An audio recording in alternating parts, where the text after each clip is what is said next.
Estás escuchando Radio Independencia. Desde Lanús, provincia de Buenos Aires. Volvemos con más Retrovisor.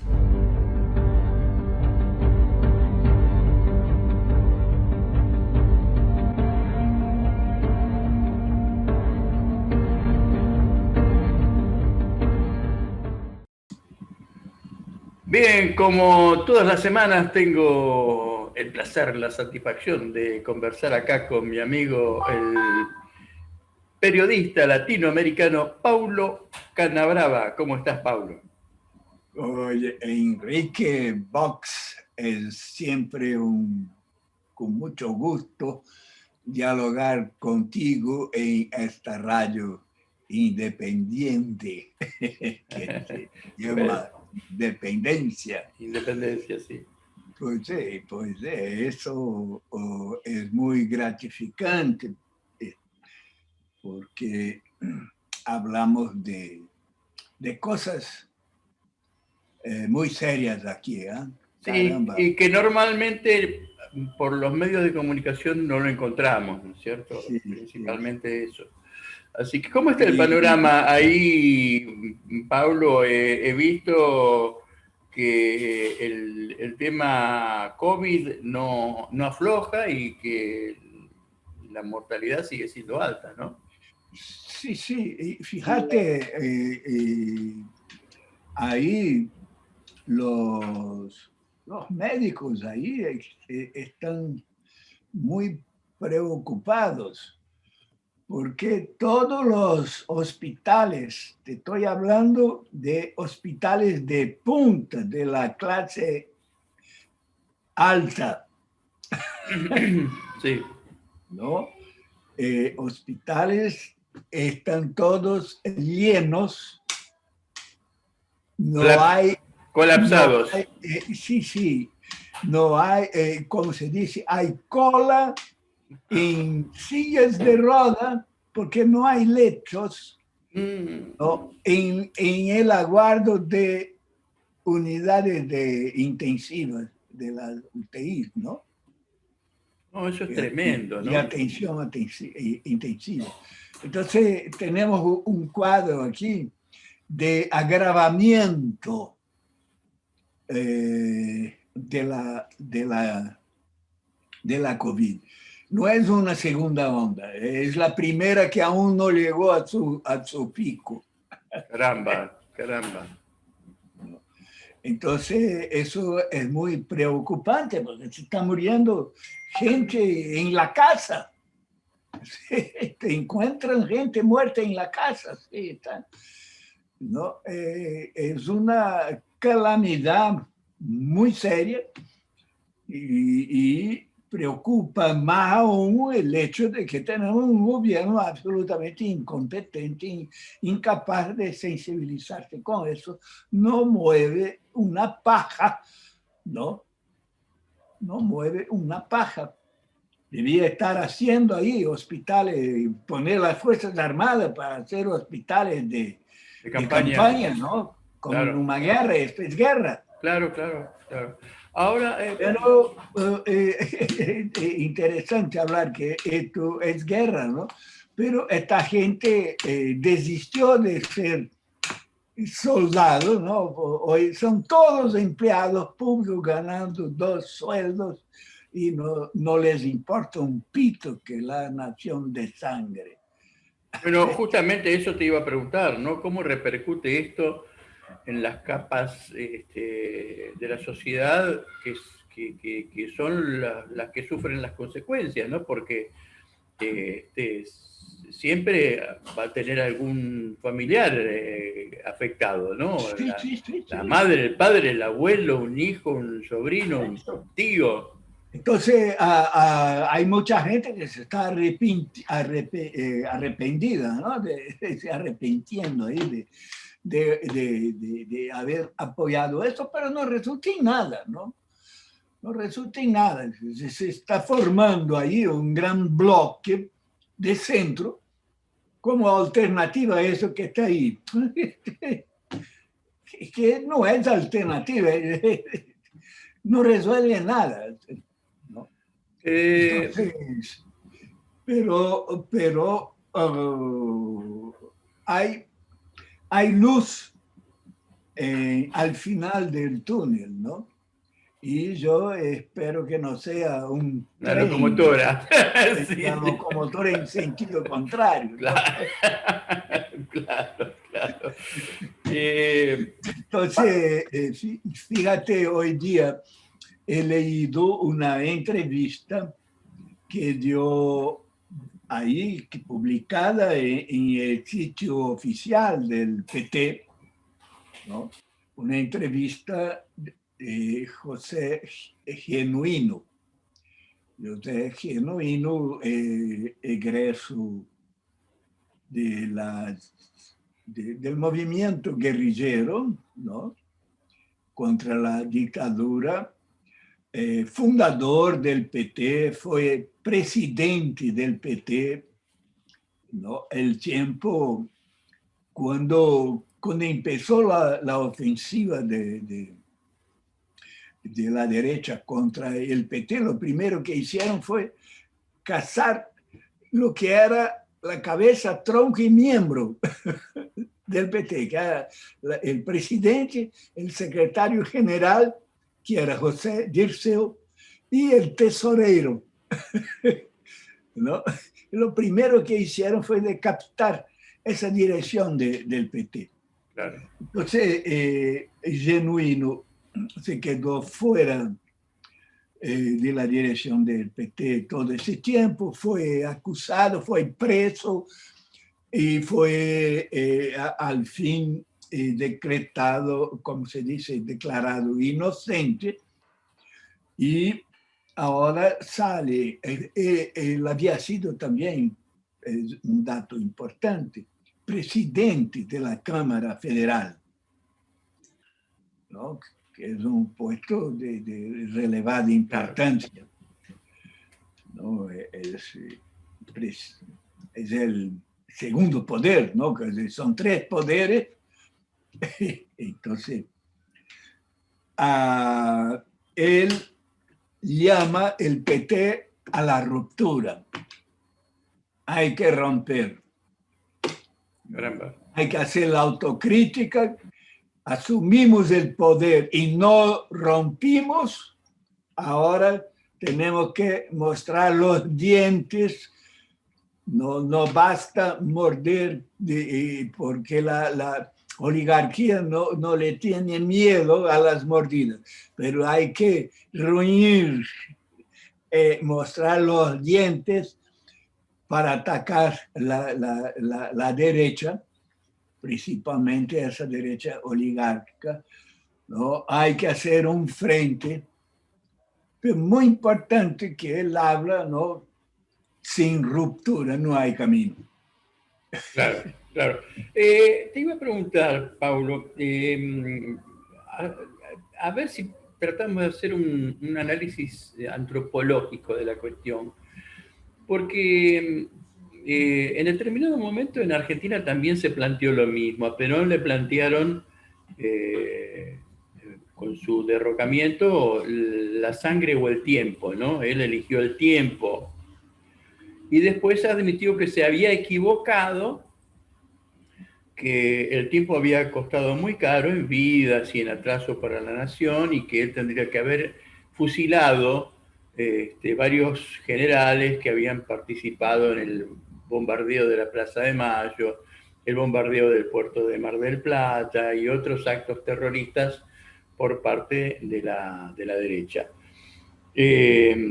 Y en ese paralelismo vos me acabas de decir que se está planteando que no se rompió, ¿no? Es decir, más o menos lo mismo, que tendría que haber hecho una ruptura, porque si no, no se consigue nada. Yo en algún momento dije, bueno, a ver, yo conocí Brasil cuando tenía 300 muertos chicos, niños, solamente de hambre o de enfermedades que se podían resolver fácilmente. Lo conocí en aquella época, donde el salario mínimo era $60, Eh, y yo decía, bueno, claro, lo que pasa es que Brasil nunca tuvo un Perón, ¿no? Para decir, bueno, es por eso por lo que tenemos que ir. Ahí tenemos el ejemplo de que sí, que hay una alternativa.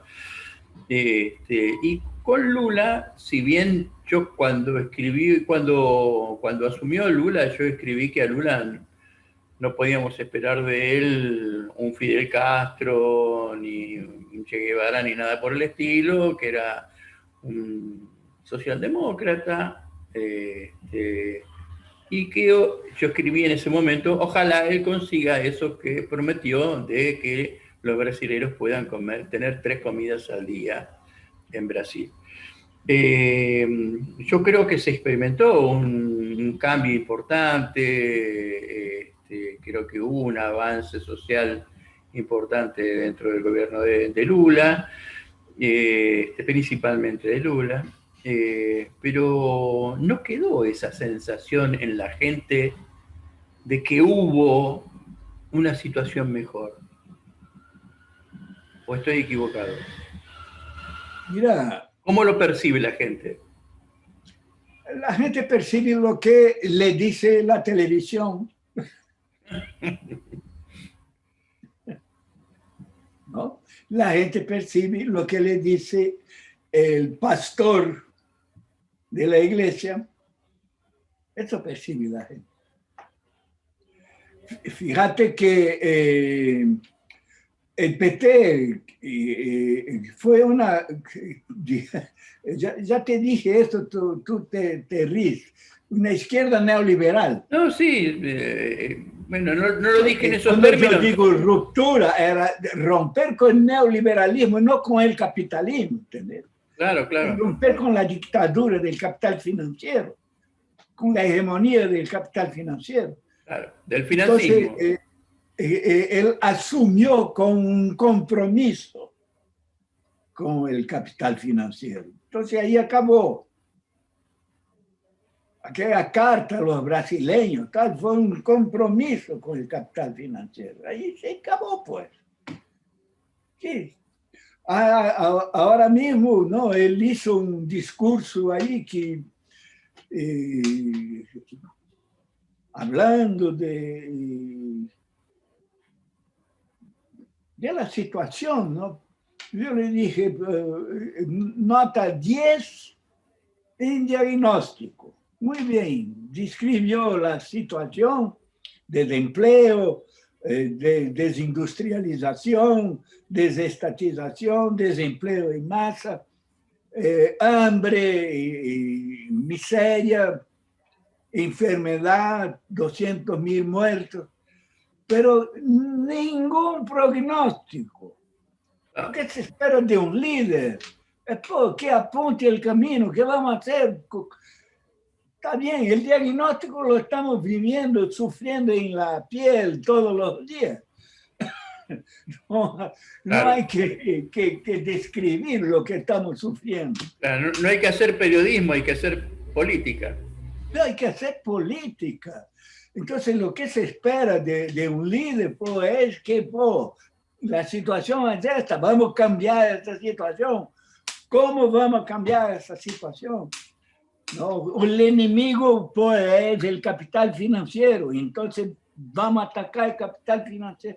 Tiene que educar a la gente a reconocer que todos estos males advienen, ¿no? de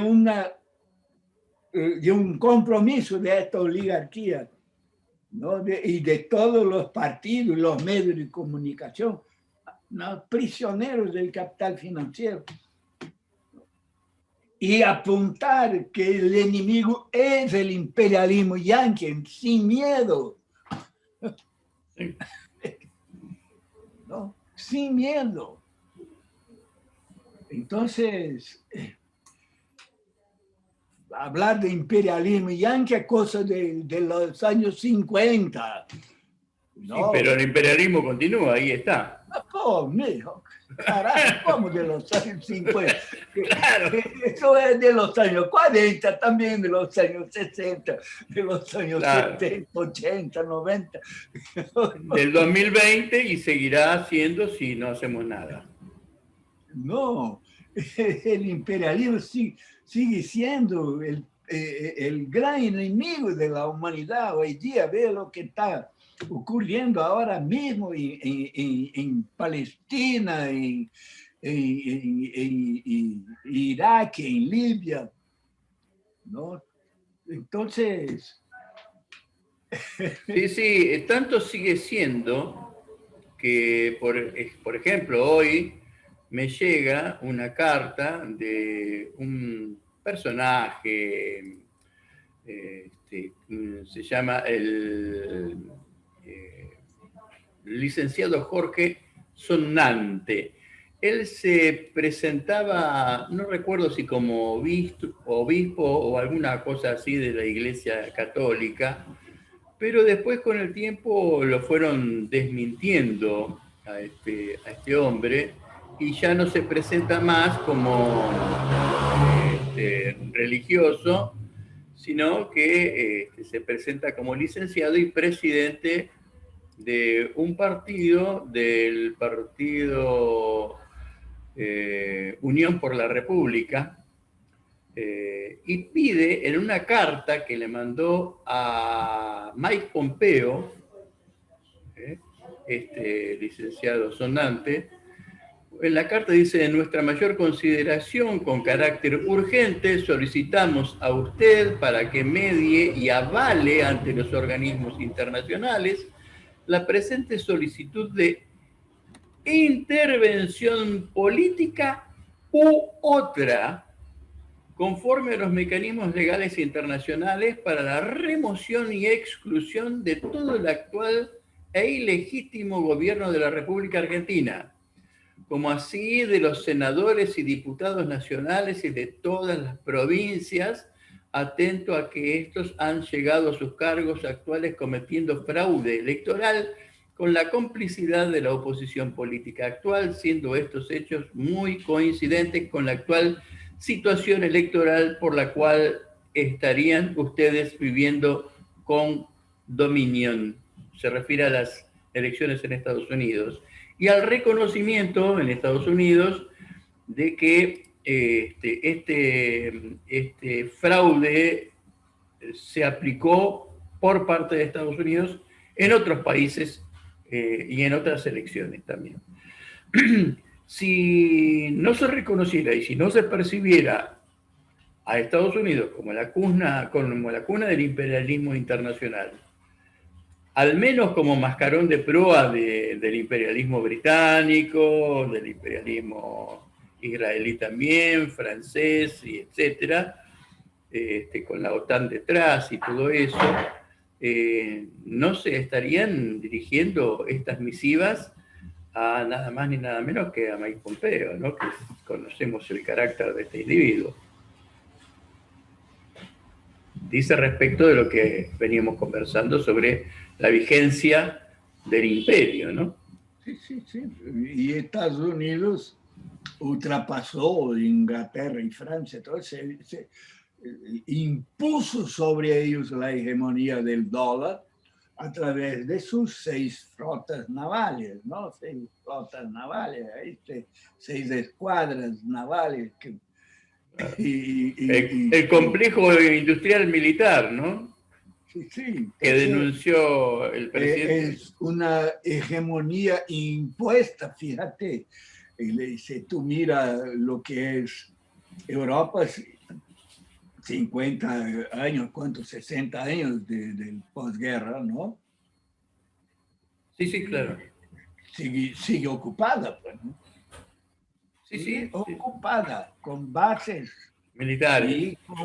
Y con fábricas de la Coca-Cola. Claro, hay claro. Hay un libro delicioso, ¿no? Que dice cómo la Coca-Cola como instrumento de la guerra de Estados Unidos, ¿no? Sí. A donde los ejércitos llegan, los soldados llegan tomando su Coca-Cola, ¿no? Y ahí ponen también una fábrica. Claro. Entonces, sí, sí, pero es un libro muy serio, ¿no? Coca-Cola que por otra parte le fue robada la fórmula a una fábrica española.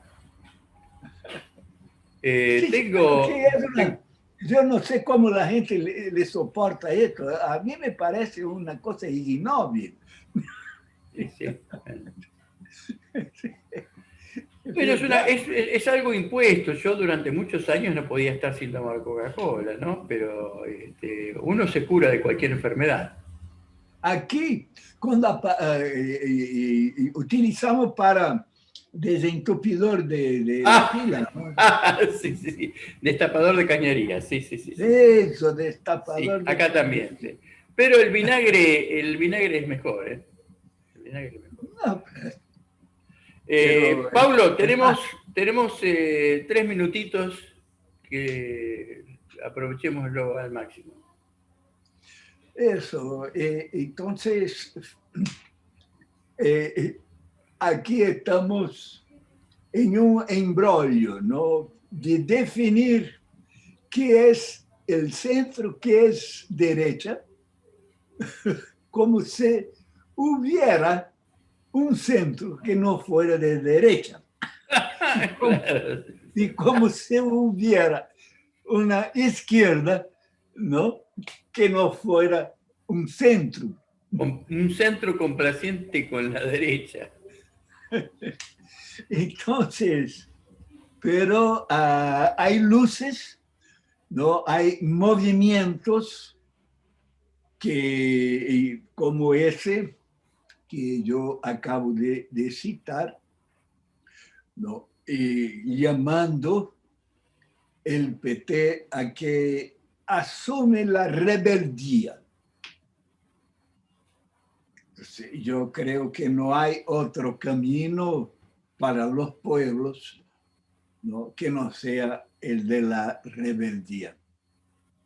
Esto ya lo decía Marx, Lenin, Fidel, Sí, sí, ¿no? claro. Y a ver, ¿crees que hay realmente intención desde las bases petistas para asumir esa rebeldía? Mira, hay sectores de la juventud, ¿no? Que incluso yo tengo aquí una, un lienzo grande que es el Levante Popular de la Juventud, ¿no? Hay la juventud del movimiento de los sin tierra. Hay, en fin, hay y la Unión Nacional de Estudiantes está muy politizada. En fin, hay que jugar en eso, ¿no? Que la juventud rebelde consiga hacer con que el PT se asuma como un partido de la rebeldía. Si no, estamos todos fritos. ¿Y qué papel juega ahí el movimiento de los sin tierra, que es un movimiento que yo respeto muchísimo, que me parece extraordinario, un ejemplo de trabajo? Son grandes técnicos. ¿Qué papel juegan? Entonces, ellos están sin provocación, ¿no? Sin provocar, pero están trabajando. Ellos son los mayores productores de producto orgánico Sí, sí. para el mercado consumidor, ¿no? Incluso exportan productos orgánicos. Pero políticamente están trabajando quietos. Sí, claro, claro, prudentemente. Paulo, Prudentemente. como siempre, extraordinaria esta charla, me parece deliciosa. Espero contar contigo la semana que viene. Eso, ahí me provocas para que podamos. A mí me gustan tus provocaciones. Un gran abrazo, Pablo. Un gran abrazo también para toda la familia de Diálogo do Sul, esa gente amorosísima que tuve la suerte de conocer, y hasta la semana próxima. Eso ahí, sí. Como siempre, mis respetos, mi solidaridad a ese gran pueblo que está por fin construyendo su camino de nuevo, asumiendo el protagonismo que debe tener. Eso, gracias. Un abrazo grande, Pablo. Gracias, abrazo.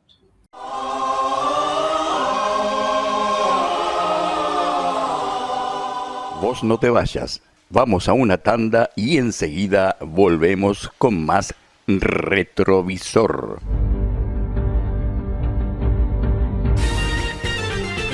Desde Buenos Aires, República Argentina, transmite Radio Independencia